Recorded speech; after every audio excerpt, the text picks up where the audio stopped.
Hey everybody, Teacher Mike here. Just wanted to give you a tip on late arrivals to class.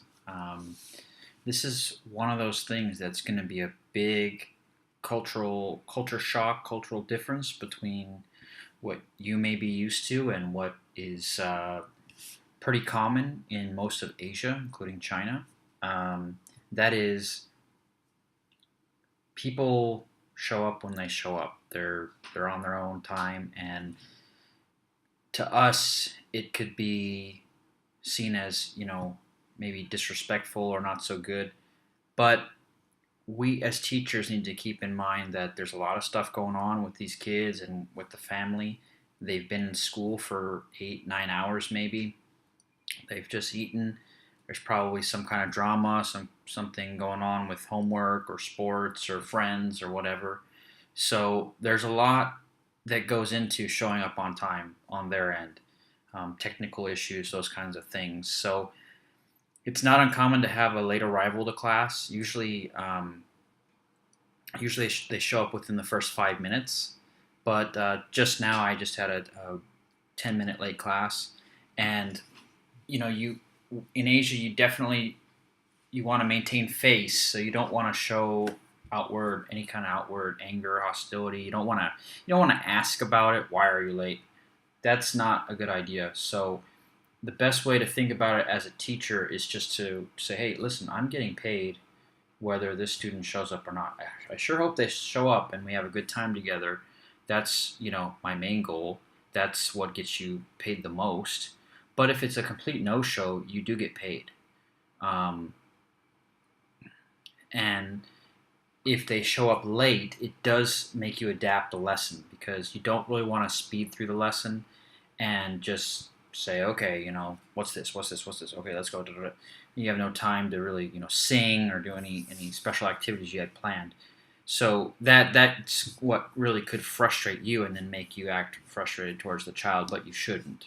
What you should do is you should just go through as much of the lesson as you can with the time that you have. So I had 15 minutes today. Remember, you can go up to 28 minutes. So I had a class after that was a no-show. I saw it was a no-show before I went into this class.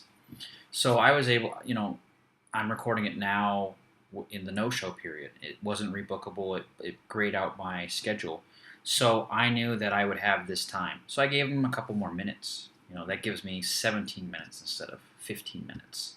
I think that the parents and students appreciate that. They know that you're just doing what's best for the student. If they show up 22 minutes late and you give them 2 more minutes, you got 4 minutes. So there's not a whole lot going on there, but you're still going to do your best. But when it's 15 minutes total that remaining, and then you can give them 17 minutes, it can help you get to a more reasonable place to end the lesson. And if you've been following my other tips, you know that you want to know where the goodbye page or goodbye song is. So if it's a goodbye page lesson, there's no end song. When you're out of time, you can actually type that in to the bottom. There's a little clickable interface that lets you toggle pages. I find it a bit more professional to go from like page 19. Let's say there's 25 slides in the lesson. In the 15, they show up 10 minutes late. You can only get to page 19, or or maybe even page 15. You know that page 25 is a goodbye page. When you get to that point, you go to the bottom and you type in page 25, and click go, and it jumps. So they don't have to see everything that they're not going to be able to do with you. They don't really. Some of them are really smart. I'm sure that's probably visible on their end. They may go, ooh. But they also know they showed up 10 minutes late. So you can't, especially if you have a class that is scheduled and on time, booked, you can't just go for 45 minutes. It's not possible. So that's a way to just transition to the end. If it's a goodbye song, then okay, they came 10 minutes late. So really you have 14 minutes of class time, and you spend about a minute on the song. So after 14 minutes, when you're at 24 minutes, you type that in and you go to the song. You go, okay, are you ready to sing? Tra-la-la-la. And boom, you're at the song. You don't have to go through the the matching and the sight words and all the other stuff that might be towards the last quarter of the lesson that you're not going to be able to do. So that's my tip. Give them a little bit of leeway. Give them a little bit extra time. Remember, you're getting paid either way. So don't get upset. And you don't want to, because then you cause them to lose face. You lose face. Everyone loses. This is very bad in Asia. So expect it and then react accordingly and proportionally, because remember, these are small classes. Your regulars will probably not do this as much as, let's say, a brand new student or a trial class.